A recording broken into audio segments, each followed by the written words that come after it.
Kind of shocked initially. A lot of studies have been out that coffee is actually pretty good for you, and health-wise and preventative in a lot of ways. And so, really wanted to dig deeper and see the actual study behind it was my biggest thing at first, to find out, how they did it and how valid it really was. And did you look into that at all? Absolutely. Okay. They had a lot of limitations on the study, and that's something, the American Dietetics Association actually put out this morning too, that there's another article from the College of Cardiology that kind of is on the other direction of that.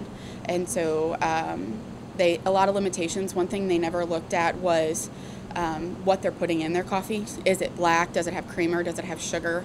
A lot of these things that we know aren't healthy for us. Also didn't look at the changes in the coffee intake over time. Did they start out slow, drink a lot more as they got older? Didn't look at any lifestyle or dietary changes. And as we're all aware, obesity has really increased in the last 40 years that they were doing this study. It's kind of been going on since the 70s. And now 2/3 of our population is either overweight or obese, and so that could play a major role, not just the coffee. Another major thing that stood out to me was that there's a high correlation between coffee drinkers and smokers, and so that's also something you have to look at. We all know the risk of smoking can cause increased cardiovascular risk, increased risk of cancer, which is a lot of what this is saying. So one of the things that you mentioned is that there have been studies shown that coffee can do good things for absolutely. Tell me a little bit about that. In moderation, 2 to 3 cups a day generally is what the American College of Cardiovascular study showed actually can be beneficial to help reduce your risk for diabetes, hypertension, cardiovascular disease. It's the caffeine that's more of an issue than anything.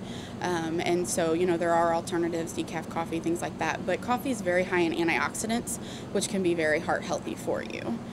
And it's very low in calories. When you just drink black coffee, it's only about 2 calories for every 8 ounces. It's when you start adding the cream, the sugar, that you start adding calories into that. So like Starbucks, you have to be very, very careful. A grande macchiato has about 250 calories for every cup. And so you just have to really watch what you're doing with that too. So would you say like obesity, calorie intake are some of the biggest risks for drinking coffee, or is it the caffeine? What would you say what are some of the health risks? The risks of coffee, probably just the caffeine would be the only thing. You want to be careful with that. A lot of studies that have come out in the last couple of years actually show, if you're not a big coffee drinker right now, you don't want to start because it can cause increased anxiety, restlessness, high blood pressure. But if you're used to that coffee intake, there's really no downside to that other than just being kind of jittery and anxious. So it's the caffeine that causes those things? Absolutely. Okay. Absolutely. Not the coffee itself. And you spoke briefly about some of the alternatives. You said decaf, everything like that. What are some more alternatives for people maybe need a boost but don't want to do the caffeine? There's all those energy drinks out there, but you, again, have to be very careful with the sugar. Like a Monster drink, every 8 ounces has about 80 milligrams of caffeine, where a cup of coffee has about 100. So they're pretty comparable, but again, you've got to watch calories. Coffee is probably your best bet if you want to keep the calories down.